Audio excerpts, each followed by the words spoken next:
Next हमारा जो topic है वो क्या है, पोस्टीरियर इन्फीरियर सेरेब्रल आर्टरी, जिसे आप क्या बोलते हैं, पाइका बोलते हैं। बेसिकली पाइका क्या, आपकी जो वर्टिब्रल आर्टरीज है ये बेसिकली आपका सर्कल ऑफ विलस है, यहाँ से इंटीरियर स्पाइनल आर्टरी है और दो वर्टिब्रल आर्टरीज है, दोनों मिलकर क्या बनाती हैं आपकी बेसिलर आर्टरी, बेसिलर आर्टरी। आप बेसिकली जो दो वर्टिब्रल आर्टरीज हैं उसकी एक ब्रांच है उसको बोलते हैं PICA, posterior inferior cerebral arteries. अब इसमें क्या होगा, न्यूक्लियस एम्बिगस में प्रॉब्लम आ जाएगी अगर इसका पोस्टीरियर इन्फीरियर सेरेब्रल आर्टरी का स्ट्रोक हो जाए। आपको पता है न्यूक्लियस एम्बिगस बेसिकली क्या होता है, क्रेनियल नर्व 10 और 11 का ये न्यूक्लाई है। अगर इसमें प्रॉब्लम आ जाए तो क्रेनियल नर्व 9, 10 और 11 में प्रॉब्लम आएगी, जिसकी वजह से पेशेंट को डिस्फेगिया होगा, हॉर्सनेस आएगी और उसका जो गैग रिफ्लेक्स है वो डिक्रीज हो जाएगा, पेशेंट को हिचकियाँ आएंगी जिसे हिकअप्स कहते हैं। क्योंकि ये क्रेनियल नर्व 9, 10, 11 के सिम्टम्स हैं क्रेनियल नर्व डैमेज होने के, ये आपको मैंने क्रेनियल नर्व्स में बहुत डिटेल में बताया हुआ है।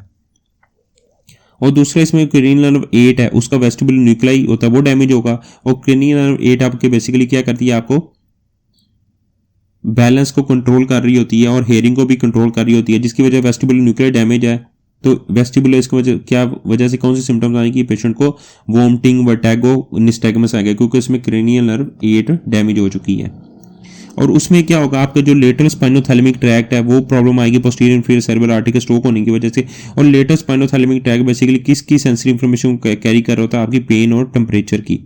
और हमेशा आपको पता है जो स्पाइनोथैलेमिक ट्रैक्ट होता है इसकी फाइंडिंग क्या होती है, हमेशा कॉन्ट्रालेटरल इसकी फाइंडिंग्स होती हैं। तो क्या होगा, आपकी बॉडी का कॉन्ट्रालेटर पेन और टेम्परेचर की सेंसेशन है वो लॉस हो जाएगी। और दूसरा आपका क्रेनियल नर्व 5 यहाँ पे यूज हो रही है, उसका न्यूक्लाई है। क्रेनियल नर्व 5 का क्या है, स्पाइनल ट्राइजेमिनल न्यूक्लियस है, वो डैमेज होगा, जो बेसिकली क्या कर रहा है, आपकी इप्सिलेटरल फेज की सेंसेशन को कैरी कर रहा होता है। तो उसकी वजह से डैमेज होने की वजह से इप्सिलेटरल फेज की सेंसेशन है उसमें प्रॉब्लम आ जाएगी। अब दूसरे इसमें सिंपैथेटिक फाइबर्स होंगे तो इसकी वजह से इप्सिलेटर हॉर्नर सिंड्रोम होगा। हॉर्नर सिंड्रोम में बेसिकली क्या होता है, इसका ट्राइएड होता है, टॉसिस यानी पेशेंट के आईलिड्स गिर जाती है, मियोसिस पेशेंट की पिपल्स की कंस्ट्रिक्शन होती है, और एनहाइड्रोसिस पेशेंट को स्वेटिंग नहीं होती है। इसकी वजह ये तीनों अगर सिनेरियो आ रहे हैं तो इसका मतलब क्या है, पेशेंट को हॉर्नर सिंड्रोम्स है। अब पोस्टीरियर इन्फीरियर सेरेब्रल आर्टरी में क्या होता है, सिंपैथेटिक फाइबर्स भी डैमेज हो जाती हैं।